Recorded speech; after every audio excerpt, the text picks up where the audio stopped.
Vlade Županije Zapadno-Hercegovačke. Evo, što da kažem, neću puno govoriti o svemu ovome, mogu samo reći da smo 9.10. prošle godine krenuli u jednu suludu, kako su mnogi rekli, operaciju, a to je bilo da prebacimo stadion, odnosno travnjak nogometnog kluba Široki Brijeg Specare ovdje na ovaj naš stadion. To su krenuli neki ljudi, ja ovom prilikom zahvaljujem svima, ovdje vidim i puno, od malih dječaka koji su imali 5-6 godina do onih koji su imali 70-80 godina, svi su dali svoj obol koliko su mogli. Zahvaljujem se također i svim firmama koje smo ovdje čuli, koji su također, bez njihove pomoći ne bi mi mogli ovo odraditi. I evo, ja sad govorim kao predsjednik Vlade Županije Zapadno-Hercegovačke, u svom programu ima između ostalog jedno strateški odrednica ruralni razvoj. A ruralni razvoj znači da ljudi ostaju i žive na područjima gdje su rođeni, od Ljutog Doca gore do Vira i od zadnjih tamo, ne znam, Crnča, Rakitna do Studeraca dolu u Ljubuškom, da sva naša mjesta žive i da imaju uvjete za život. Kao što vidite, evo danas otvaramo jedan sportski centar da bi naši mladi imali ovdje priliku igrati nogomet, jer kroz povijest, kao što reče Ante, mnogi naši igrači su ovdje stasali, od naših Kije koji je igrao za Dinamo, od našega Hrvoje koji danas igra na Cipru, ne znam da ne preskoči sad da nabrajam druge, znači da nije bilo tu stadiona, danas nije vjerovatno kao igrača ne bi bilo. Još jedan put, evo, mogu samo obećati jednu stvar, nastavit ćemo dalje, borit ćemo se za svaki uspjeh kako našeg Ljutog Doca, tako bilo koje mjesne zajednice u našoj županiji, a najveći uspjeh naše Vlade je to što nas svaki dan i svaki mjesec ima sve više i više. S ponosom mogu reći da naša županija je jedina teritorijalna institucija koja, kako bih rekao, administrativna jedna cjelina koja ima više rođenih nego umrli u široj regiji.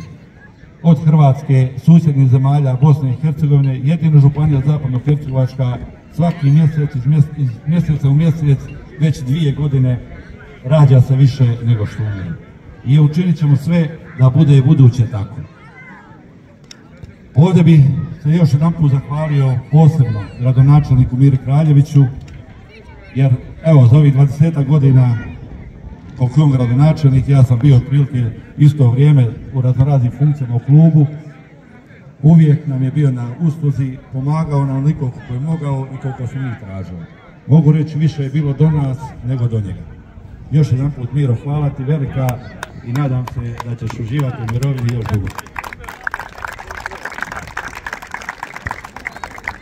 Sad, druga zahvala, kolega Josip i NK Široki Brijeg.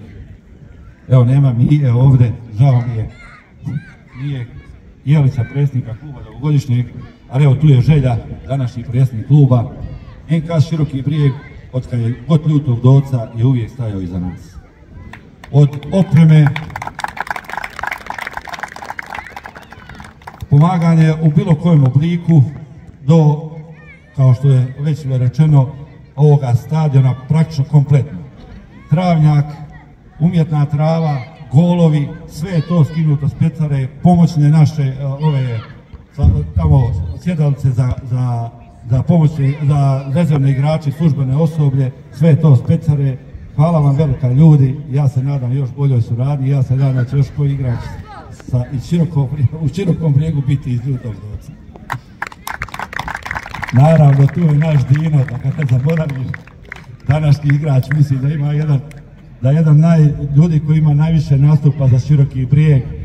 Dino, čestitam ti još jedan put i želim ti još puno uspjeha u igranju, aktivnom igranju za Široki Brijeg. Ja se nadam da će se Široki vrlo brzo vratiti na one staze kojima je bio dugo godina. Evo, na kraju svima skupa još jedan put velika hvala i obećanje da ćemo završiti ovaj stadion kako treba, odnosno sportski centar onako kako smo ga zamislili. A posebno zahvala, to još ne smijem zaboraviti. Jučer sam se čuo sa kolegom, odnosno mogu reći prijateljem, državnim tajnikom Središnjeg ureda za Hrvate izvan Republike Hrvatske, gospodinom Zvonkom Milasom. Ispričao se što danas ne može doći, nismo znali hoće li danas biti proslava. Evo, kao što je voditelj rekao, danas mi je rođendan, organizirao je obiteljsko slavlje i zbog toga nije mogao doći. Puno nas sve skupa pozdravljaju, obećavaju buduće pomoć, sredstvenu pomoć Hrvatskom nogometnom klubu Plato, odnosno svim Hrvatima koji žive izvan Republike Hrvatske, kako ovdje u našoj Hercegovini, tako u cijeloj Bosni i diljem svijeta gdje ima Hrvata. Još jedan pozdrav Zvonki, našoj žani i svim ljudima koji rade u Državnom uredu za Hrvate izvan Republike Hrvatske i hvala vam svima.